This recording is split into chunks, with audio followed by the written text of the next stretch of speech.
मैं सबसे पहले अल्लाह सुब्हानहू तआला का शुक्र अदा करता हूँ कि अल्लाह सुब्हानहू तआला ने हैदराबाद की आवाम में मजलिस इत्तेहादुल मुस्लिमीन के लिए जो मोहब्बत थी उसमें और इजाफ़ा फरमाया और अल्लाह ने हैदराबाद की आवाम के ज़रिए मजलिस इत्तेहादुल मुस्लिमीन को हैदराबाद की पार्लियामेंट की सीट से एक तारीख़ी कामयाबी से हमको हमकिनार किया। मैं हैदराबाद की पार्लिमानी हल्के की आवाम का शुक्रगुज़ार हूँ कि उन्होंने यहाँ से अपने इत्तेहाद और अपनी मोहब्बत की बुनियाद पर 5वीं मरतबा यहाँ से मजलिस के उम्मीदवार को कामयाब किया। मैं तमाम आवाम का शुक्रगुज़ार हूँ, ख़ास तौर से ख़वातीन का, महिलाओं का, कि उन्होंने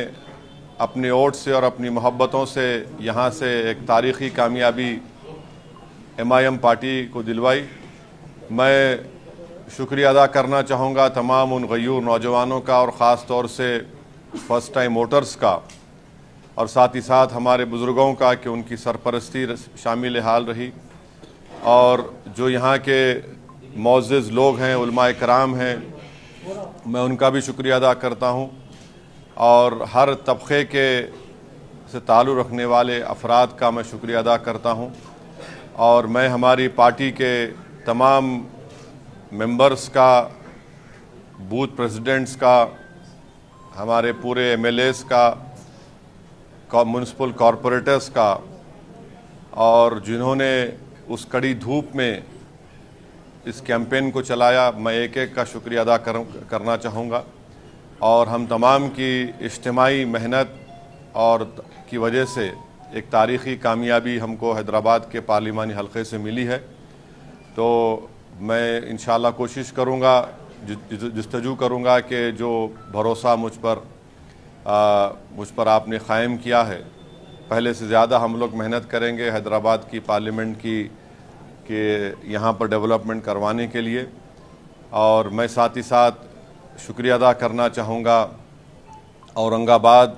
की आवाम का, और उन्होंने इम्तियाज़ जलील साहब के हक़ में अपने वोट का इस्तेमाल किया। अभी वहाँ पर काउंटिंग चल रही है, मगर जो भी अल्लाह का फ़ैसला होगा वो आवाम का फ़ैसला है, हम उसको कबूल करते हैं।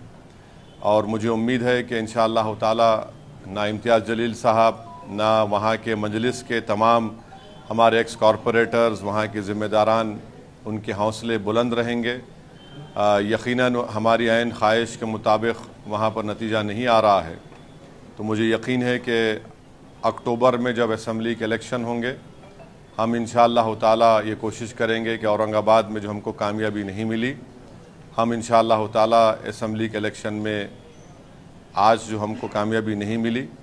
उसको हम असम्बली के इलेक्शन में कामयाबी हासिल करेंगे और महाराष्ट्र के असम्बली इलेक्शन में हम लोग पहले से ज़्यादा ताकत से लड़ेंगे। साथ ही साथ मैं किशनगंज की आवाम का भी शुक्रिया अदा करूँगा कि जिन्होंने MIM पार्टी के हक़ में अपना वोट दिया, और जो हमारी कमज़ोरियाँ हैं हम कोशिश करेंगे उसको दूर करने के लिए।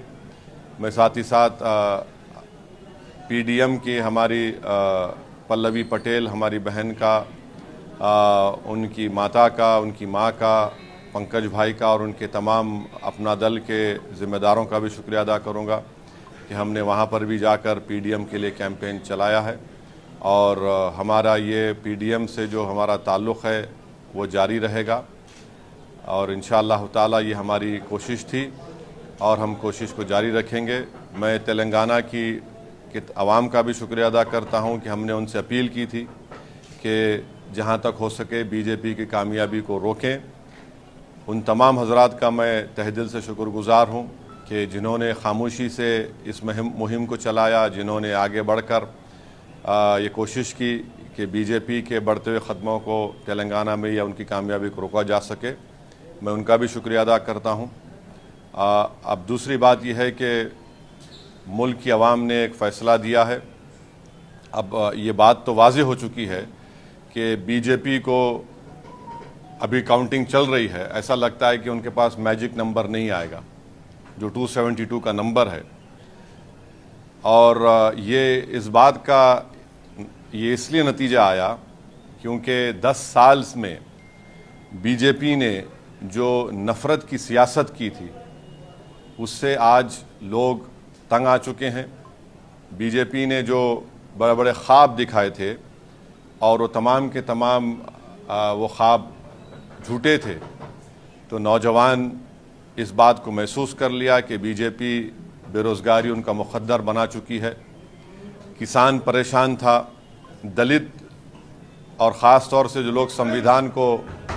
चाहने वाले हैं वो इस बात को महसूस कर चुके थे कि मोदी ने जो 400 पार की बात की वो सिर्फ बाबा साहब अम्बेडकर के संविधान को